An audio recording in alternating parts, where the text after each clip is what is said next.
Avez-vous déjà éprouvé cette sensation de dérive totale, comme si le chaos du quotidien vous écrasait sans qu'aucune issue ne se dessine?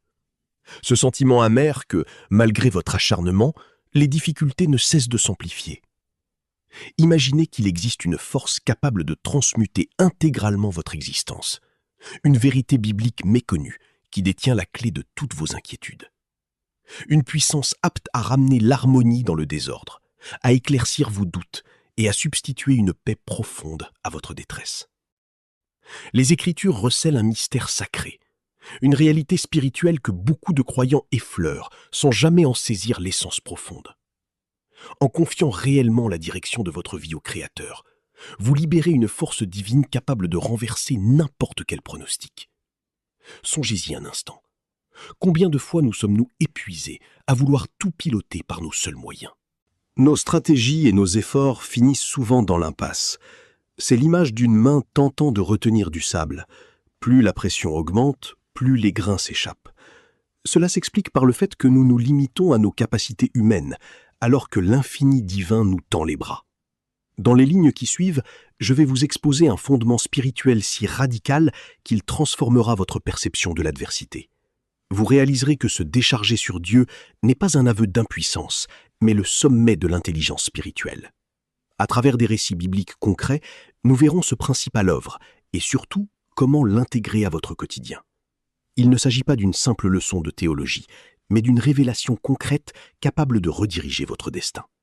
Sur cette chaîne, de nombreux témoignages attestent de miracles concrets, des blocages insurmontables qui cèdent, des opportunités qui surgissent, des foyers réconciliés ou des corps restaurés.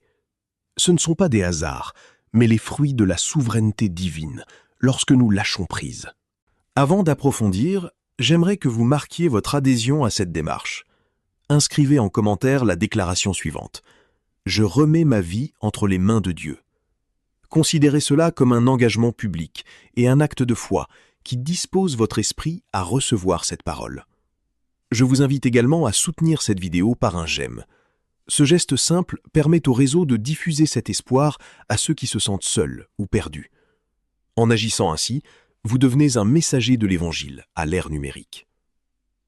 Je salue également notre communauté de foi grandissante.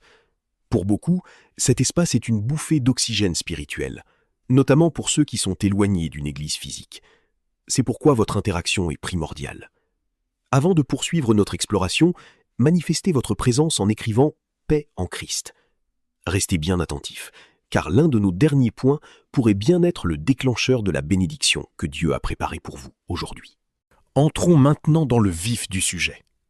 Comment laisser Dieu agir pour résoudre nos impasses? Visualisez-vous piégé. Devant vous, une mer infranchissable. Derrière vous, une armée menaçante. De chaque côté, des sommets escarpés. C'est le dilemme auquel Moïse et les Hébreux furent confrontés après leur départ d'Égypte. La Bible nous dit, dans l'Exode, que l'effroi fut total face à l'approche des Égyptiens. Le peuple, saisi par la panique, accabla Moïse de reproches, regrettant presque leur servitude passée. La situation était, humainement parlant, sans espoir. Pourtant, la réaction de Moïse, un homme ancré dans la confiance divine, fut exemplaire. Il les exhorta à ne pas craindre, à rester calmes et à contempler le salut que l'Éternel allait opérer. Il affirma que Dieu combattrait pour eux, dans le silence. C'est ici la première règle d'or. Admettre qu'il y a des défis où nos talents et notre logique sont vains. Il y a des étapes où il faut savoir s'arrêter pour laisser le ciel intervenir. Vous sentez-vous parfois comme ce peuple, coincé entre des problèmes abyssaux et des menaces persistantes? C'est le moment de vérité pour votre foi. Allez-vous continuer à vous débattre seul ou allez-vous passer le relais à Dieu? L'issue fut prodigieuse. Sur l'ordre divin, les eaux s'ouvrirent, offrant un passage sec aux Israélites, avant de se refermer sur leurs poursuivants. Notez bien que le miracle n'a pas jailli de la plainte ou de l'agitation, mais de l'obéissance et du calme. Abandonner le contrôle ne signifie pas être inerte, car le peuple a dû marcher pour traverser, mais cela libère du poids de l'anxiété. Quelle est votre mer Rouge actuelle? Quels soucis hantent vos nuits? Qu'il s'agisse de santé, de finances, de relations brisées ou d'un combat intérieur, le message est identique. Cessez de lutter par vos propres forces. En confiant la situation à Dieu, il transforme vos barrières en estrade pour sa gloire. Il ne se contente pas de régler le problème, il brise aussi les chaînes du passé qui vous poursuivaient. Explorons une autre facette de cet abandon avec l'histoire du roi Josaphat. Confronté à une coalition de 3 armées surpuissantes, ce souverain aurait pu céder au désespoir. Pourtant, il choisit une voie radicale. Il se tourna vers le Seigneur et appela le peuple au jeûne. Avant d'interroger ses stratèges, il interrogea Dieu. Sa prière reste un modèle de dépendance. Nous sommes démunis, mais nos regards sont fixés sur toi. Cette humilité ouvrit la porte à une intervention spectaculaire. La réponse divine fut claire. Le combat ne leur appartenait plus. La suite est fascinante. Josaphat plaça des chanteurs en tête de ses troupes pour louer la bonté divine avant même que la bataille ne commence. C'est l'attitude suprême du lâcher-prise, adorer au cœur de la tempête. Le résultat fut radical. L'ennemi se détruisit lui-même, et le peuple n'eut qu'à récolter les fruits d'une victoire qu'il n'avait pas eu à mener. Cela nous apprend que la louange n'est pas seulement une réaction à la réussite, mais le moteur même de la délivrance. L'abandon à Dieu s'inscrit aussi dans la durée, comme le montre la vie de Joseph.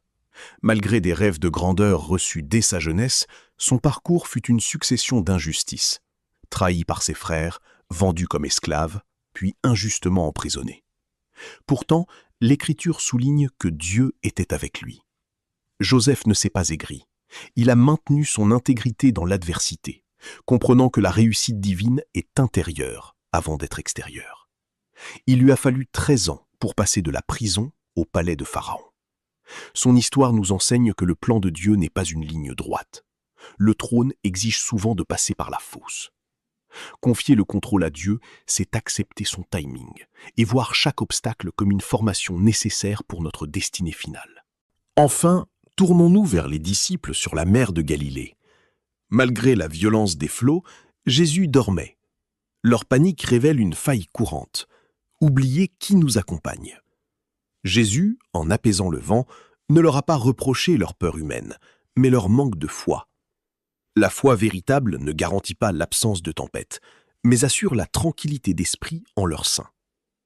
Confier le contrôle, c'est réaliser que celui qui commande aux éléments partage votre embarcation. Peu importe l'intensité de votre tempête actuelle, financière, émotionnelle ou physique, le Christ vous demande « Pourquoi trembles-tu » Il vous invite à regarder sa grandeur plutôt que la hauteur des vagues. Terminons par Daniel, dont la fidélité à la prière le conduisit dans la fosse aux lions. Il ne chercha pas à ruser ou à se cacher, il resta constant. Dieu ne l'a pas empêché d'être jeté aux fauves, mais il a envoyé un ange pour fermer leur gueule. Souvent, Dieu ne nous retire pas de l'épreuve, il nous y rejoint pour manifester sa puissance. En restant ferme dans vos principes, même sous pression, vous permettez à Dieu de transformer votre situation en un témoignage qui peut changer le cœur de vos opposants, tout comme le roi païen finit par glorifier le Dieu de Daniel. Remettre le contrôle à Dieu n'est pas un signe de défaite, mais l'accès à une victoire surnaturelle.